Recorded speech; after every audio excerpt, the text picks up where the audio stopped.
The one thing you don't want to do when you leave your fantasy draft is have regrets. And the number one way to have regrets is by drafting the wrong players. So in this video, we're breaking down 7 guys that you need to avoid in 2024 drafts. And we're starting with an elite talent. And that's the whole theme here. Look, DJ Moore of the Chicago Bears, and we'll get into it. This guy is an elite talent coming off of a career year, but that's not the point of this video. These are all going to be good players. They're in the NFL for a reason. It's compared to the other guys who go around them in drafts. Because right now, DJ Moore is going as the 39th overall player off the board. So he's a round 3, a round 4 pick. He's going ahead of guys like Devonta Smith, Malik Nabers, a number 1 receiver on his team, Amari Cooper, a number 1 receiver on his team. Heck, you can say all these guys below him, Zay Flowers, George Pickens, all these guys are number 1 receivers on their team. And some people might point to one DJ Moore and say, oh, he's the number 1 receiver on his team. He was last year with the Chicago Bears, but everything has changed because it's not the weak competition that he had last year. Now he has to compete with Keenan Allen, who the team signed this offseason. And Keenan Allen led the NFL in targets per game last year. And Rome Odunze, a top 10 pick who's having a fantastic camp right now. Some beat reporters are saying he looks like the number 1 receiver on this team. And that makes sense because Rome Odunze is one of the best wide receiver prospects that we've probably seen over the last 5 to 7 to 10 years enter the NFL. But despite that fact, Rome Odunze goes 60 picks later right now in fantasy drafts because people just aren't familiar with him and because DJ Moore has the name. But let's keep this in mind. Last year, DJ Moore, yes, he had that career year, 136 targets, put up over 1,300 receiving yards. All of these were career highs for him, but his competition was Darnell Mooney, who had just 61 targets. And after that, Tyler Scott for 32 targets, Chase Claypool, who came to the team late with 14 targets. I mean, these are the guys that are earning targets out there because Justin Fields could only really sustain 1 receiver. Where's DJ Moore? Let's throw it that way. That was the offense. But now the offense is going to be completely different because 1, there's a new quarterback there. 2, there's a new offensive coordinator there. And there's these other weapons that DJ Moore has to deal with. This is not at all. You can't use the career high stats from last year because it's not the same offense. Yes, it's the same team, different offense, different quarterback who's probably going to have different favorite wide receivers to throw to since there's more guys than just DJ Moore there, and much more difficult competition. I don't care if Keenan Allen's older. I don't care if Rome Odunze is a rookie. These dudes are better than Darnell Mooney and Tyler Scott and Chase Claypool last year. So this is practically a brand new situation for DJ Moore. And like we said, he goes 39th overall. And if we scroll to where his teammates go, Keenan Allen goes 63rd overall. So he's going 30 picks later in drafts. You scroll to where his other teammate, Rome Odunze, is going 90th overall. I think Rome Odunze is a fantastic value right now in drafts if you're looking for the best player on the Chicago Bears overall to be drafting. In my opinion, it's Rome Odunze, especially if we're targeting or talking about this wide receiver core. DJ Moore is a great player, but it's kind of already baked into his price point and even being overshadowed. And the things that aren't being baked in is everything else that has changed. Now let's talk shop on a tight end who's another stud. Arizona Cardinals tight end Trey McBride entering his 3rd season. And last year, he was one of the best, if not the best fantasy tight ends in the second half of the season. And now he goes in the 4th rounds of fantasy drafts. And normally this would be a great spot to target the potential number 1 fantasy tight end, but we need to give you, the beautiful people, more context. Because yes, McBride was a beast last season, and from week 6 on, when Zach Ertz got hurt on the team and McBride's role increased, he was lights out great. McBride ranked 4th in fantasy points per game and averaged 8 targets per game, which was 3rd best amongst guys like Evan Ingram and David Njoku during that stretch. So all of this was great, no doubt about it, but here's the thing. This was his competition last year. Greg Dortch, who the team is hyping up, and I think he's a little bit better than the average fan might believe, but he's not an elite wide receiver, and a rookie 3rd round pick, Michael Wilson, who again, I think can be nice heading into year 2, but this was the biggest competition McBride had because Zach Ertz was injured. Marquise Brown ends up getting injured and playing banged up the entire year when he even comes back. So there's not much competition here for Trey McBride. But here's the thing. There's a good chance that changes now because not only did the team draft Marvin Harrison Jr., a top 5 overall pick in the NFL draft, he was elite at Ohio State. He was elite with 2 different quarterbacks. He was great no matter the situation and how many cornerbacks double teaming him. And also, so there's that one big piece of competition. And also the team brought in Zay Jones. And a lot of people might laugh and say, oh, Zay Jones. Well, right now in camp, Zay Jones is pushing for the wide receiver 2 job. He's a reliable veteran. In his final years with the Raiders, he was fantastic for real life and fantasy. When he was healthy in Jacksonville, he was fantastic for real life and fantasy. And I think he's going to be a quality number 2 receiver in Arizona. And now here's the other thing. McBride succeeded last year because he didn't have that competition. So he was able to earn a lot of targets, the 6th most targets amongst tight ends. And this is despite not even being involved those first 5 games of the year. He was top 5 in targets over the second half of the season. But now that target share is probably going to decrease with Marvin Harrison there, Zay Jones there, there. Maybe the team goes more run heavy with 2 good running backs. And here's the big thing. The concern is the average depth of target, just 6 yards downfield, was 27th amongst tight ends. Now, what all these fancy stats mean, Sal, here's what it means. It means that he wasn't being targeted downfield. He was really being targeted 10 plus yards downfield. It was all check downs, and he failed to really do much after the catch. This is not a guy who wins downfield or after the catch all that much. At least he hasn't done it yet in the NFL. It doesn't mean that he can't do it and that he can't improve as he enters years 4. He's still a young tight end who showed potential, but it hasn't been there yet for him to be a 4th round pick, a slam dunk, one of the best tight ends in the league. No, we've seen that out of Travis Kelce. We've seen that out of Sam Laporta. Even Dalton Kincaid, we saw that out of last year, not Trey McBride. And now here's the really interesting part. Trey McBride, this guy you can see right behind me, this dude, like I said, he was 3rd amongst tight ends in targets per game from week 6 on last year, 8 per game. And he was 3rd, if you remember, amongst guys like Evan Ingram and David Njoku.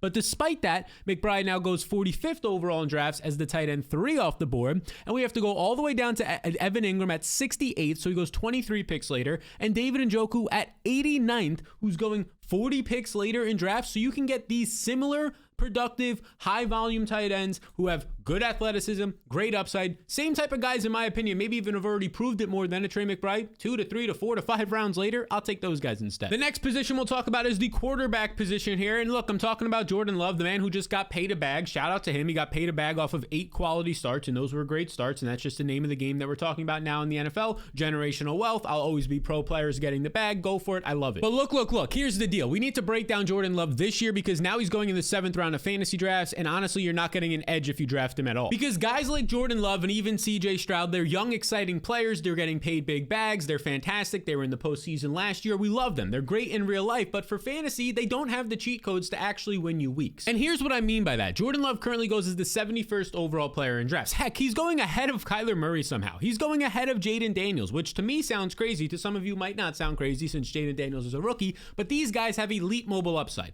Even if it wasn't elite, they just have mobile upside compared to Jordan Love, who, yes, the guy can break away for a 7 to 8 to 9 yard run, but he's not known for his mobility. What he's known for right now so far is having a big arm, being very efficient, not making mistakes, especially that second half of the year last year. You can see right here, he was last season number 6 in quarterback efficiency, EPA right here. And this was while having a terrible month of October. You take that month away, the final 8 games and into the postseason, in all these stats, he was arguably number 1, number 2, number 3. That's great. And this is exactly why he finished as a top 5 fantasy quarterback last year. He was as efficient as they come. He was on a hot streak. But here's the deal. It was because he threw a lot of touchdowns. 36 passing touchdowns. And if we look here, that ranks 2nd amongst quarterbacks. 32 passing touchdowns. 36 was the leader by Dak. If you add in Jordan Love's rushing touchdowns, he had 36. That would be number 1 or number 2 in the NFL, that volume of touchdowns. I don't think we can say every single season Jordan Love's going to be ranking in the top 1, 2, 3 to 5 of overall touchdowns. That's just really not reasonable given all the great quarterbacks in the league. Especially when we consider the Packers ranked 25th in offensive plays per game last year, yet Jordan Love ranked 2nd in red zone passing, 2nd in red zone pass attempts, despite the team not running a lot of plays. That just shows you that he probably got a little bit lucky. They were throwing more often than they probably will this year in the red zone. Part of that with Aaron Jones being banged up, them not trusting A.J. Dillon as much, or the undrafted running back in Emmanuel Wilson behind him. And then part of that is just due to some inefficiencies and them getting into 3rd downs in the red zone, which maybe balance out this year in a quality offense led by Coach Matt LaFleur. My biggest concern with Jordan Love, I think the guy is great. I think he can throw 25 touchdowns this year, but his 14.5 rushing yards per game ranked 27th amongst quarterbacks last year. This limits his ceiling. If the touchdowns come down to even an average year of 24 to 25, which is a fine passing touchdown year in today's NFL with the new clock rules changing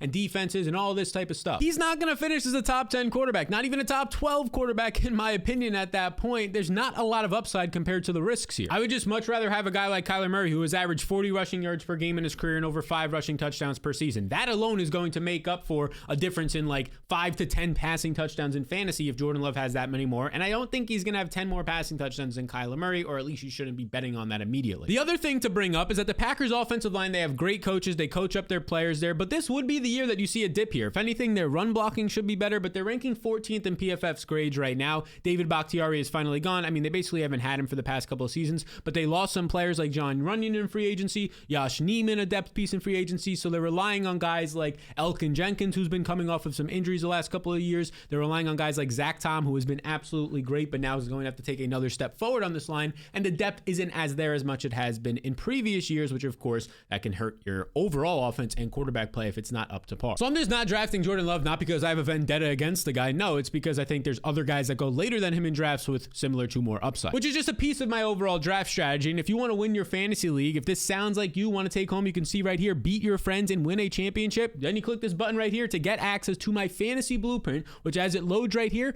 is going to be risk-free this year if you sign up through one of our two partners. Now, what does all that mean? It's going to have all the tools and analysis you need to not only crush your draft, but win your fantasy league with weekly matchup notes and tiers and projections and ranks and all that, waivers and all that and more during the entire season. If you sign up through one of our partners, it's just a one-time payment of $10 for the entire year, not weekly, not daily, not monthly, the entire year, just $10. And if you don't make your fantasy playoffs, I'll just refund that one-time payment of $10, making this completely risk-free. And here's the deal. Over 10,000 people have used, benefited, and are currently using our fantasy blueprint. And that's only over a couple of years. If you want to get access to it today to beat your friends, and some of your friends might have access to it, so you kind of just need it then to get on their level playing field, well, scan the QR code on the screen or click the link in the description below. This is a limited time offer. Now, the next fella that you should not be drafting is going to be Jordan Addison. And this one might seem a little bit obvious based on the recent news. And by the time you're watching this, maybe a suspension has dropped or come out, but he is now having a lot of issues. More recently was reckless driving last year. And even again this year, reckless driving, falling asleep at the wheel, going extremely fast, all these terrible things. Now, the rumors are that he's facing a suspension, whether it comes from the NFL themselves for 4 to 6 plus games or the Minnesota Vikings. Again, by the time you're watching this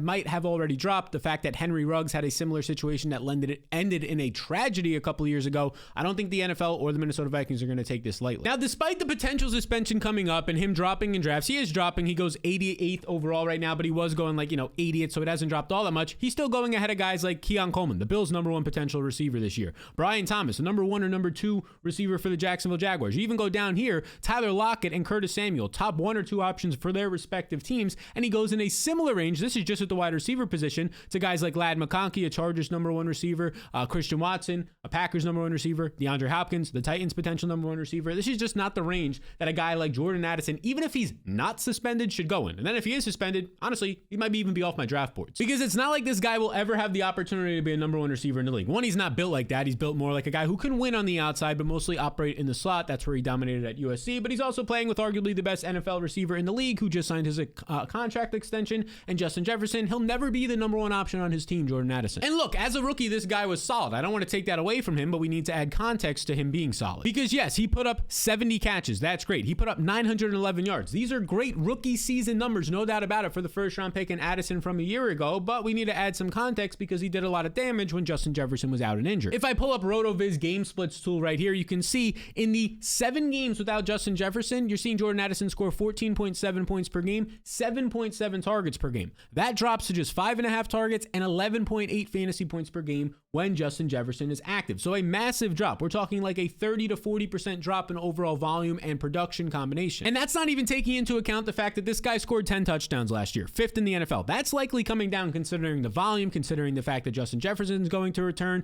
obviously if he's suspended. A 14% touchdown rate, I mean, this is triple what an average player is going to see in the NFL. There was a lot of times last year when Jordan Addison had just nobody covering him. It was a miscue by the defense. A defender fell down. There's probably 2 or 3 long touchdowns of 40 plus yards like that. Those are lucky situations that likely won't continue to happen. Addison ranked 53rd in wide receiver efficiency and 47th in yards per catch last year. Those are numbers that don't get you too inspired moving forward. And the only reason why people are inspired is he had a quality finish because Jefferson was out and he scored 10 touchdowns. So there's a lot of bad things to go on for Jordan Addison right now. He might be suspended. Jefferson's now going to be healthy. And you get the fact that Kirk Cousins is no longer there. A guy who was having maybe the best year of his career last year before injury, leading the NFL in passing, will now be replaced by a Sam Darnold or a rookie in JJ McCarthy, which look, these guys could be good in the Kevin O'Connell offense, but there's no way in hell you're going to convince me that these guys are going to be up to the same par that Kirk Cousins was last year, or at least that should be the guaranteed expectations. No, it's going to be a drop for the entire offense. I think whichever one of those quarterbacks is starting is probably going to focus on Justin Jefferson, the best receiver in the league, more than a Jordan Addison, and I'm just skeptical that they're able to support 2 options at a high quality level consistently.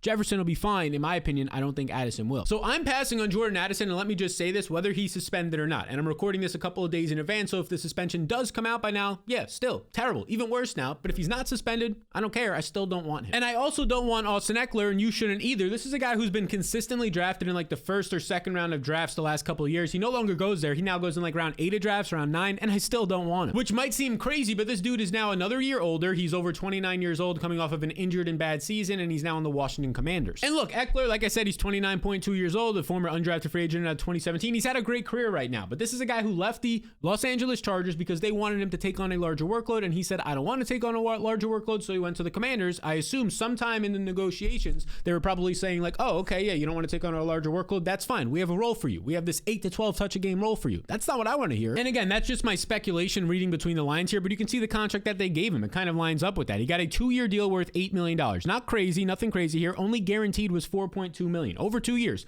So it's $2.1 million guaranteed a year if you break that down, which is basically average backup money, maybe slightly above the average backup running back number money, but nothing that's going to incentivize him to see 15 plus touches a game by any means. And Eckler's a guy who relies on receptions, right? Even in his down years, he's seeing 40 or 50 receptions. His best years 100 plus, but that's going to be hard now when you have Jaden Daniels as your quarterback, and Jaden Daniels, a rookie, so maybe some inefficiencies on the offense, and also mobile, which means he's not going to check down as much. You can see last year at LSU, his most targeted running back, Josh Williams, and you could say, yeah, the skill set's different than Eckler, sure, but just Jaden Daniels doesn't check it down. Only targeted Josh Williams 12 times all of last year. The number one running back. Okay, Logan Diggs, you want to say 10 times. No running back saw more than 12 targets on the entire season last year. I don't think Eckler's going to see a ton of targets in this offense because he's also not going to be on the field 100% of the time, 70% of the time. He's going to be lucky if he's on the field 50% of the time. Because right now, there's currently a better running back in the backfield. 2-3 years ago, no. Eckler was by far the best running back in this backfield in 2020, 2021. But now it's Brian Robinson, who's significantly younger, who's coming off of his best year as a pro, where he increased his ability to catch passes and also was top 10 in efficiency, yards created per touch. Eckler, nowhere near those metrics last year. And then you also factor in that Brian Robinson has the size, 224 pounds at 6'2". He has a coach that's going to want to lean on the run in Anthony Lynn, who did coach Austin Eckler in the past, sure, but Anthony Lynn has always given the better player, which was Austin Eckler in the past over guys like Melvin Gordon, has always given the better player more touches and increased touches based on their merit and production, which I believe is going to go to Brian Robinson this year more times than not. Now, I'm not sure if those passes will continue this year for Brian Robinson because of Jaden Daniels, and they have a new offensive coordinator in Cliff Kingsbury, who hasn't really featured running backs all that often in the passing game in his career as an offensive coordinator. But there's actually a decent chance based on the skill set that Robinson could earn a 3-down role, at the very least an early down role, which means Eckler is like going to get on the field for, we're hoping, 40% of the snaps. Why are we taking that guy in the 8th round right now ahead of Brian Robinson? Why? It's because he has the name value. Now, my one concern for this entire offense, the passing game, and both running backs, although I like Brian Robinson in like round 9, there is concerns here, is the offensive line. I mean, this arguably could be the worst offensive line in the NFL. 27th is the rank right now that we're seeing on PFF, but this offseason, they did make some moves, right? They bring in Tyler Bidasz, who's probably their best offensive lineman right now, a former center for the Cowboys, as you can see right over here. Tyler Bidasz is definitely the best piece they added. The overall best lineman is Sam Cosmi, who was fantastic last year for them. They also bring in, I think, Nick Allegretti. Cornelius Lucas is there. Overall, they have 1 to 1.5 solid offensive linemen, in my opinion, which means that if you have like 3 average to bad, and if those guys end up being bad, it taints your whole offensive line. Major concern for everybody involved. So Eckler's not a guy that I want this year for all those reasons just stated. Now, before we get into these next 2 guys who you just don't draft them, there's an obvious reason why you shouldn't. Over 60% of you are still not subscribed to the channel, and that's because more people are watching these videos, so more people are seeing them. But here's my goal: by September 1st to get that number to 50%. I'm talking to you right now. Just double check to make sure you hit the subscribe button. I know you might be on your TV or on the bus or watching at your lunch break. It takes 2 seconds, and it really does help this channel just a ton. You don't even know how much. I appreciate you a ton. Hit that subscribe button. The guy I don't want to be drafting next is Nick Chubb, and this one's a little bit of a loaded one, right? This guy's been a stud for years and now goes in round 10 of drafts, so a lot of you are going to be tempted to draft him, but I'm saying just please do not do that. Because right now out of Browns camp, we're getting a lot of mixed reviews. Some people are getting even more excited by the day. All these videos of him squatting so much weight and him sprinting and even doing some cutting and agility drills from Nick Chubb. People are getting very excited because some of these tweets that are coming out. He's running what looks like full speed sprints. Now Chubb is doing agility drills, standard cutting through cones while carrying a ball. Oh my goodness, no way. If you're not familiar, Nick Chubb is coming off of one of the most devastating injuries we've ever seen for a running back. He dislocated his knee, tore his meniscus, ACL, and MCL. A brutal injury that he also suffered in college, but now he's way older, 28 years old, with a lot of carries, over 1,300 NFL touches on his body. Now, there's no doubt about it. Him being on the field sprinting and doing some light cutting is, like I say right here, is great progress for Chubb. But here's the big piece. What matters most, like I say, is how he looks with pads on going 100%, which we haven't seen yet. Will the same burst less explosiveness be there? And my answer to that is probably not. We saw it last year with Javonte Williams. He had a massively down year because he had a multi-ligament knee injury. He only tore 2 different ligaments, kind of 3 with the PLC, but you have Nick Chubb tearing 3 ligaments and dislocating his knee. Just brutal injury here. Now, some people might say, oh, but Breece Hall tore his ACL and came back great. Yeah, it was just an ACL. It was clean. It wasn't multi-ligaments. It wasn't 2, it wasn't 3, or 4 different injuries sustained like Nick Chubb's having, and also Nick Chubb is older. Look, I don't want to come in here and seem like the bearer of bad news. This is just kind of my job, pointing out guys that you shouldn't draft, and I have a very strong rule. This right here, these type of injuries for older players who are probably going to start the season limited, if not missing 4 weeks on the PUP list, the PUP list, my rule is just to not draft these aging veterans coming off of multi-ligament knee injuries, which is what he had right here from last year. You're going to see reports, oh, he's cutting lightly, oh, he's trending up nicely. This is exactly what we saw for Javonte Williams last year. He's coming back at historic record times, and then Javonte Williams has a brutal season and is never 100% coming off of that injury. An injury to this magnitude usually ends some people's careers, and now Nick Chubb at 28 and a half years old, he's looking to come back from it. And look, even if he somehow makes the miraculous recovery like Javonte Williams, and they're saying is ready for week 1, it doesn't mean he's seeing his 100% workload. It likely means he's seeing his 50% workload, and also he himself is not going to be the same type of player that quickly. It's just not possible. Just like for Javonte last year. Even for Breece Hall, it took till midseason coming off of just 1 ligament tear. Just 1. So when we try and bring this back to fantasy football, the fact that right now Nick Chubb goes as a top 100 player, 99th overall, ahead of guys who have legit breakout upside, Tajay Spears, Trey Benson. He goes ahead of Trey Benson, who is a rookie, who in my opinion has some of the most league-winning potential in all of fantasy football at 22 years old, a broken tackle monster, a guy who has great speed at 4'3" and 220 pounds, and his only competition is a 29-year-old James Conner, who has missed on average 4 games per year in his career, and last year started to slow down a little bit because of some of those injuries at the end of the season. But despite this, Nick Chubb, because of the name value and people seeing some of these clips of him bench pressing and him squatting and him sprinting, people are getting excited. We see this every year with a player, right? We saw it years ago with Saquon Barkley. We saw it last year with Javonte Williams. We saw it even J.K. Dobbins 2 years before that, right? These guys, they're starting to come back. There's clips coming out. They're not the same type of player, and now they're going ahead of some studs, in my opinion, like Trey Benson, even Jerome Ford, his own teammate, who might actually see more touches than him this year. And look, I just think that the Browns' offense is slowly shifting to wanting to pass the ball more because they know they're not going to get Nick Chubb either all year or the same version of Nick Chubb, so they're shifting their offense to be more pass-centric. That's what all their offseason moves indicate, in my opinion, and that's also what we just saw Amari Cooper say right here in camp. He said yesterday that the new offensive coordinator, Ken Dorsey, wants to run as many plays as possible, and he hinted at that being more pass-heavy and skewing pass-first. So I feel like I just went on a pretty good rant. I mean, come on. People win these FSGA awards. I think they pay to get themselves nominated, which is just kind of weird and gross, but can somebody pay to get that rant right there nominated if it ends up paying off well? If it doesn't, then it'll probably get put up on some of these accounts and just a cold takes exposed, hot takes exposed, whatever it is. But I think it's a good time to package it up and leave it at that and get to this final guy that we got to talk about for you beautiful people. And that man's name is TJ Hockenson. And look, it's kind of coming off of the same idea here. I don't want aging veterans. And he's only 27, of course, but he has played 5 or 6 seasons in the NFL at the tight end position, but he's still aging, right? He's not 22, 23, 24. He's aging. He's getting older. That's the point of this. An aging veteran in the NFL coming off of a multi-ligament knee injury. That is what Hockenson is coming off of. A week 15 ACL and MCL tear. Just a brutal injury to recover from. He had to let his MCL surgery heal first before he could have that ACL surgery. That surgery did not come until the end of January. More on that in a second. But right now, Hockenson, he's not going early in drafts. He's going in like round 10 or 11, but that's still ahead of guys like Chase Brown. Legit breakout upside. Everything out of camp is showing that they want this guy to be the guy over Zach Moss as long as Chase Brown can pass protect. Tyler Lockett, I think he's a great late round option in drafts right now, especially if the Seahawks are going to skew more pass first. If they skew more pass first, you might get Zach Charbonnet seeing more overall touches and upside. Pat Freiermuth, a tight end, same position. He's going to be healthy this year. He looks fantastic last year when healthy. He's having a great connection with Russell Wilson in camp right now and Justin Fields, yet he's going after TJ Hockenson, who might miss literally half the year. And I'm not joking there when I say literally half the year. Like I said, I think I said it was a week 15 tear, a week 16 torn ACL and MCL. He did not have surgery on his ACL until late January. That is on average a 9-month recovery. Doctors just don't let you come back before that because there's significant risk. So they're putting you out for 9 months. From late January, that means he's going to come back in late October. And let's just pull up a very simple Google search of the Vikings schedule here. Here's week 1 against the Giants. So there's 1 game. There's 2. There's 3. Here's week 4 against the Green Bay Packers. The Jets is early October. October 6th, as you can see right here. That's week 5.